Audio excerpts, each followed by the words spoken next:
పరిశుద్ధ గ్రంథమైన బైబిల్ నుండి హోషేయ గ్రంథము 2వ అధ్యాయము. హోషేయ గ్రంథము 2వ అధ్యాయము 15వ వాక్యం.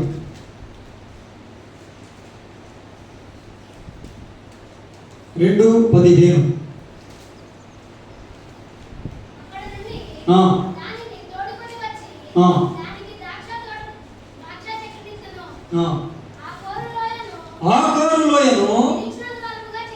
నిరీక్షణ ద్వారముగా చేసేదను. హల్లెలూయా, హల్లెలూయా. ఆకోరు లోయ అన్న దగ్గర పుట్టినట్లు ఏముందండి? శ్రమలోయ. ప్రియమైన దేవుని బిడ్డలారా, ఈరోజు చాలా మంది శ్రమల గుండా, బాధల గుండా, వేదనల గుండా, బహు భయంకరమైనటువంటి కష్టాల గుండా వెళుతున్నటువంటి జీవితాలే. ఎవరిని కలిగినా ఒక బాధ, ఒక కష్టము లేని మనిషి ఎవరు కూడా లేరు. వీళ్ళకుంటే కష్టాలు వీళ్ళకుంటే. వాళ్ళకేముంటాయి అంటే, చిన్నపిల్లలు అంటే చదువుకునే కష్టాలు వాళ్ళకి, హోంవర్క్లు చేసే కష్టాలు వాళ్ళకి. హోంవర్క్ చేయకుండా స్కూల్కి వెళ్తే తను తింటేమో కష్టం, స్కూల్లో పొద్దు నుంచి సాయంత్రం వరకు కూర్చోనంటే కష్టం. ఎవడుకుంటే కష్టాలు వాళ్ళకుంటే ఎవరా కదా. అలా కాకుండా ప్రతి ఒక్క మనిషి కష్టాల గుండా వెళుతున్నటువంటి దినాల్లో మనం ఉన్నాం. ఒక భయంకరమైన శ్రమ కలిగినటువంటి రోజుల్లో మనం ఉన్నాం. మన పరిస్థితులు ఎలా ఉన్నాయంటే, ఈ కష్టంలో నుంచి మనం ఎప్పుడు గట్టెక్కుతాం, ఈ కష్టంలో నుంచి అసలు నన్ను ఎవడో పైకి తీసుకొస్తాడు, నా పరిస్థితి ఏమైనా బాగుపడుతుందా లేదా, నేనేమైనా బాగుపడే అవకాశం ఉందా లేదా అని చాలాసార్లు మనకు అనిపిస్తుంది. నాది ఒక బ్రతికేనా, నాది ఒక జీవితమేనా, మరి మనిషి నాకు ఇన్ని కష్టాలు ఉంటే అన్ని కష్టాలు నాకేనా అని అనిపిస్తూ ఉంటుందా లేదా? ఉంటుందా లేదండి? నీకు అనిపించదేమో, కొన్నిసార్లు నాకు అనిపిస్తూ ఉంటుంది. మళ్ళీ వెంటనే నా దేవుడు నాకు నిరీక్షణ నన్ను ధైర్యపరుస్తుంది. హల్లెలూయా, హల్లెలూయా. నేను మనిషినేగా, ఇవాళ పాస్టర్ అయ్యా కానీ మనిషినేగా, పాస్టర్ అయినా మనిషినేగా. ఉండవా? నాకుండే కష్టాలు నాకుంటాయి. ఏంటో కష్టాలు? తిండి లేదనో, డబ్బు లేదనో, అది లేదనో, ఇది లేదనో కాదు. నా బాధ, నా కష్టం, నా వేదన, నా దుఃఖం. మా దుఃఖం అంతా అది వేరు, ఆత్మ సంబంధంగా ఉండదు. తెచ్చి తిండి లేక చచ్చిపోతాం, ఒకరి దగ్గర చేయి చాపం. దేవుని రాజ్యం కోసం పడుతున్న ప్రయాసలో ఫలితం దక్కినప్పుడు కొన్నిసార్లు బాధేస్తుంది. ప్రభు, ఇంత కష్టం, ఇంత బాగా శ్రమ పడుతున్నా, శాశ్వతలో ప్రయత్నం చేస్తున్నాం, అనేక చోట్ల ప్రకటిస్తున్నాం, ఫలితం మాత్రం శూన్యం అన్నట్లుగా ఉన్నప్పుడు కొంతవరకు తగ్గుతున్నాం. ఎప్పుడన్నా ఒకసారి కొంచెం అలాగ ఆలోచనలో వెళ్ళినప్పుడు మళ్ళా ప్రభు వెంటనే ధైర్యపరుస్తాడు. హల్లెలూయా, హల్లెలూయా. ఎందుకో తెలుసా? యేసు ప్రభులో మనకున్న నిరీక్షణ మనలను ఎన్నడూ సిగ్గుపరచదు. హల్లెలూయా, హల్లెలూయా. నన్నెన్నడూ సిగ్గుపరచదు, మిమ్మల్ని కూడా పరచదు. ఎందుకంటే నేను నమ్ముకున్న దేవుణ్ణి మీరు నమ్ముకుంటే, నేను ఆధారపడినట్లుగా మీరు ఆధారపడితే, నన్ను సిగ్గుపరచని దేవుడు మిమ్మల్ని కూడా సిగ్గుపరచడు. హల్లెలూయా, హల్లెలూయా. గత వారం ఏం మాట్లాడాడు ప్రభు? మన ప్రయత్నంలో విజయాన్ని అనుగ్రహిస్తానని చెప్పాడు. ఈరోజు ఈ మందిరం ఇలా కష్టపడి ప్రయాసపడి కట్టామంటే, దేవుడు ఇలా కట్టించాడంటే ఎంతలాగా ప్రయత్నం చేసామో తెలుసా, ఎంతలాగా కన్నీరు వచ్చామో తెలుసా.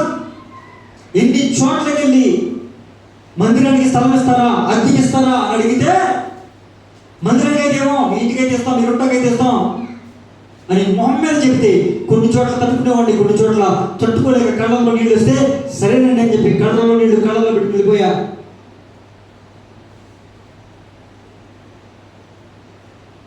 అద్దెకి డబ్బులు ఇస్తామంటే కూడా ఎక్కడ మందిరానికి స్థలం, ఎంతో ప్రయత్నం చేశాం, ప్రార్థన చేశాం. ప్రభువు ఆ ప్రార్థనను విన్నాడు, ప్రయత్నాన్ని చూశాడు, దానికి ప్రతిఫలంగా కార్యాన్ని చేశాడు. హల్లెలూయా, హల్లెలూయా. దేవునికి స్తోత్రం కలుగును గాక. ప్రభు అంటున్నాడు, నీ శ్రమను నేను దీవెనగా మార్చుతాను అంటున్నాడు. దేవునికి స్తోత్రం. హల్లెలూయా, హల్లెలూయా. ఆకోరు లోయ అంటే ఏ లోయ అండి? శ్రమల లోయ. ఈ శ్రమలు, ఈ కష్టాలు, ఈ బాధలు ఎందుకు వచ్చాయో తెలుసా? ఈ ఆకోరు లోయ అన్న పేరు ఎందుకు వచ్చిందో తెలుసా? ఈ ఆకోరు లోయ అన్న పేరు చాలా చాలా బహు భయంకరమైనటువంటి శ్రమకు సాదృశ్యంగా ఉంది. ఆకోరు లోయ మరణకరమైనటువంటి పరిస్థితి, ఒక పరాజయానికి, జయాన్ని పొందలేకుండా అపజయం పాలైనటువంటి స్థితికి సూచనగా ఆకోరు లోయ ఉన్నది. దేవునికి స్తోత్రం. హల్లెలూయా. ఆకాను అనే వ్యక్తి ఇశ్రాయేలు దేశంలో, ఇశ్రాయేలు ప్రజలలో యూదా గోత్రానికి చెందిన వ్యక్తి. దేవుడు చెప్పాడు, యెరికో పట్టణాన్ని నేను మీ చేతికి ఇస్తున్నాను, అదంతా శపితమైనది, దానిలోనిది ఏది కూడా మీరు ముట్టొద్దు, మొత్తం అంతా సర్వనాశనం చేయండి, దానిలో ఏది తీసుకోవద్దు అని ప్రభు చెప్పాడు. ప్రభు చెప్తే ఆకాను ఏం చేశాడు తెలుసా? ఆకాను ఏం చేశాడు తెలుసా? చూశాడు. ఏం చేశాడంట? చూశాడు. నేత్రాశ. ఈరోజు నీ కళ్ళతో నువ్వేం చూస్తున్నావు? చూసింది ఏది కావాలనుకుంటున్నావు?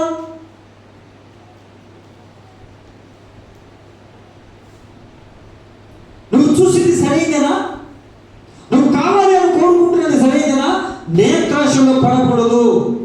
అవ్వమ్మను దేంతో పడగొట్టాడండి వాడు? నేత్రాశతో పడగొట్టాడు. అది చూచుటకు రమ్యముగా ఉందంట. అన్ని రోజులు లేదా? రోజు ఎలా ఉందో అలాగే ఉంటుంది. అవునా కాదండి? నారింజకాయ చెట్టుకున్నప్పుడు, నిమ్మకాయ చెట్టుకున్నప్పుడు రోజు ఎలా ఉంటుందో అలాగే ఉంటాయి కాయలు. కానీ అవి చూసావా ఎంత బాగుంటాయో? ఆ చెట్టుకాయ చూసే చాలా చక్కగా ఉంటాయో, అసలు టేస్ట్ చూస్తే అనిపించింది, అప్పుడు నిజమే అని అనిపిస్తుంది. అదే చేసింది వాడు. ఆ కాను కూడా చూశాడు. ఏం చూశాడు? ఒక షీనారు వస్త్రం చూశాడు. అంటే ఒక మంచి వస్త్రం ఒకటి చూశాడు.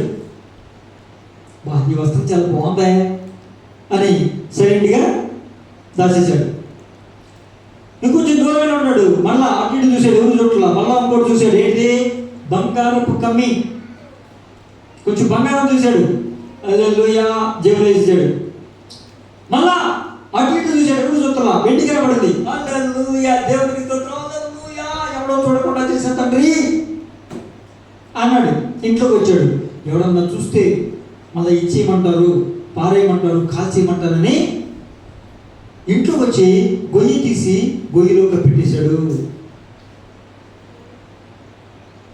రహస్యముగా చేసి ఎవరికి తెలియదు అనుకుని కప్పెట్టేశాడు. కానీ రహస్యమందు చూచుచున్న తండ్రి ఉన్నాడుగా, ఉన్నాడు కదా. ఉపవాస ప్రార్థన చేయండి అంటే ఏమని చెప్పాడు ప్రభు? మత్తయి 6:6 మీరు రహస్యమందు ప్రార్థన చేయండి. మీరు ఉపవాసం నుండి ప్రార్థన చేసేటప్పుడు మీ తలస్నానం చేయండి, ముఖం కడుక్కోండి, మీ గదిలోకి ఇప్పుడు తప్పేసుకోండి, రహస్యంగా ప్రార్థన చేయండి.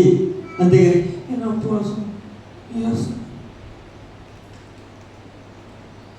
తిని ఏంటి తిండి మరి ఎంత నీరసం ఉన్నావు? ఏంటో అమ్మాయి అసలు పొద్దు నుంచి ఏమీ తినలా, అక్కడ నీరసం. ఏంటి నేనేమన్నా పెట్టినా? వద్దు అమ్మాయి. ఏంటి? ఉపవాసం.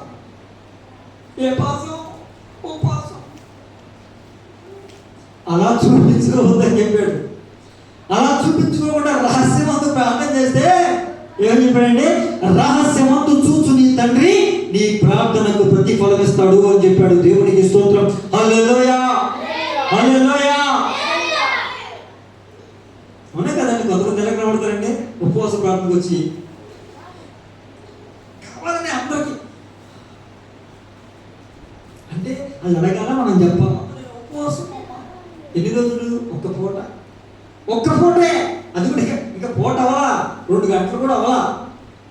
స్తోత్రం. 2 గంటలు అవ్వాలా, 2 గంటలు కూడా అవ్వాలా. అప్పటికే అందరికీ కనపరుచుకోవాలి. అలా వద్దన్నాడు కదా. మరి ప్రార్థన రహస్యమందు చేస్తున్న ప్రార్థన చూసే దేవుడు రహస్యంగా చేస్తున్న పనులు చూడ చెప్పాలి. చూస్తాడు చూడ. ఎవరికి తెలియదులే అనుకుని ఒక వస్త్రం కొంచెం బంగారం కొంచెం వెండి తెచ్చి దాచేసి ఎవరికి తెలియని ఇంట్లోకి వచ్చి గోతులో కప్పెట్టేశాడు. మళ్ళీ ఇక్కడ నుంచి దగ్గర తీసుకోవచ్చులే. రహస్యం ముందు చూసే తండ్రి చూశాడు. దేవునికి స్తోత్రం. హల్లెలూయా, హల్లెలూయా. దానికి ప్రతిఫలంగా ఈ ఇశ్రాయేలు ప్రజలందరూ కూడా ఎరికో పట్టణాన్ని స్వాధీనం చేసుకున్న తర్వాత హాయి అనే ఒక చిన్న పట్టణం ఉంది. అది చాలా చిన్న పట్టణం. మనం అందరం దేనికిలే, అంత చిన్నటి మీదకి పెద్ద ఆయుధం ఎందుకులే అని చిన్న ఆయుధం అని చెప్పి కొంతమందిని పంపించారు.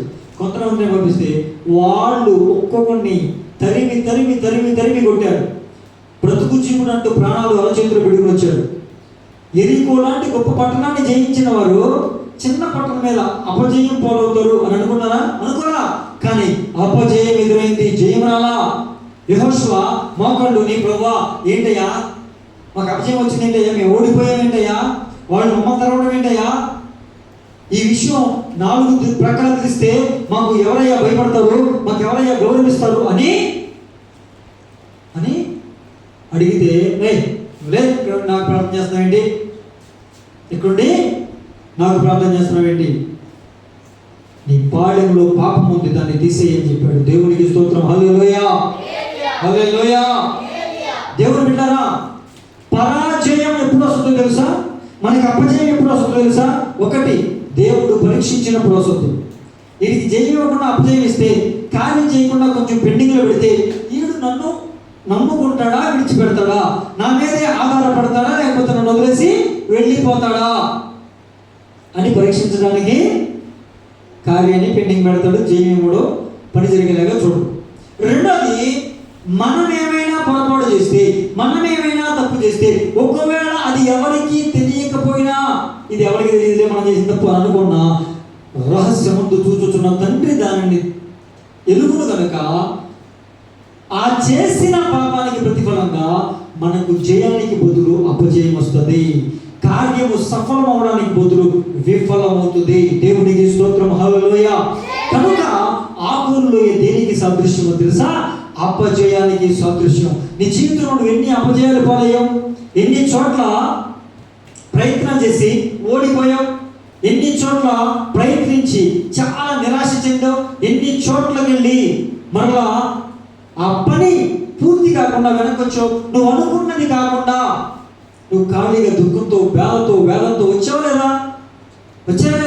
వచ్చే ఉంటారు.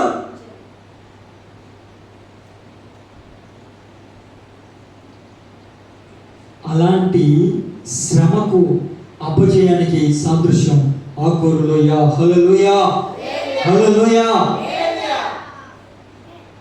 దాని ద్వారా దేవుడు అన్నాడు పాపంలో పాల్యం ఉండదని చెప్పాడుగా. పాపంలో పాల్యం ఉండదని చెప్పినప్పుడు దేవుడు ఆ యొక్క కుటుంబాన్ని కూడా బయలుపరిచాడు. కుటుంబంలో ఏ వ్యక్తితో బయలుపరిస్తే ఆ కారణం నుంచోబెట్టారు. నుంచోబెడితే ఏం చేశారంటే, సార్ చేశాను సార్, తప్పైపోయింది సార్ అన్నాడు. చేశాను సార్, తప్పైపోయింది సార్ అన్నాడు. ఎప్పుడు? దేవుని తీర్పు వచ్చినప్పుడు ఒప్పుకున్నాడు. అప్పుడుదాకా ఒప్పుకున్నాడా? అందుకే సమయం ఉండగానే మనం చేసిన తప్పులు ఒప్పుకోవాలి. సమయం అయిపోయిన తర్వాత ఏశావు, ఆ తరువాత ఏశావు మారు మనస్సు పొందగోరి కన్నీళ్లతో ప్రార్థన చేసినా కూడా మారు మనస్సు పొందని అవకాశం లేకపోయాను అని చెప్పాడు.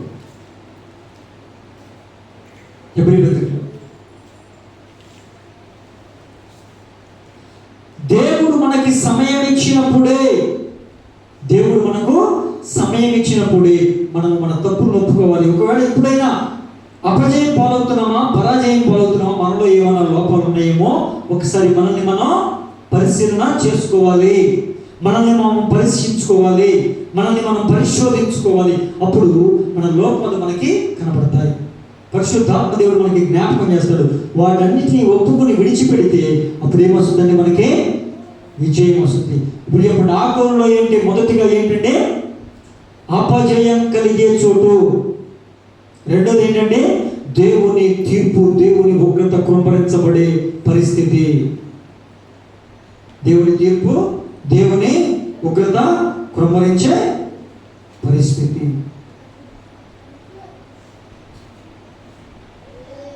ఇప్పుడు ఇంతలాగా దేవుని ఉగ్రత రావడానికి గల కారణం ఏంటి? మొదటిది పాపాన్ని దాయటం. పాపాన్ని దాయటం. ఒకవేళ ఎవరైనా పాపాన్ని దాస్తే దానికి ప్రతిఫలం ఏంటంటే దేవుని ఉగ్రత.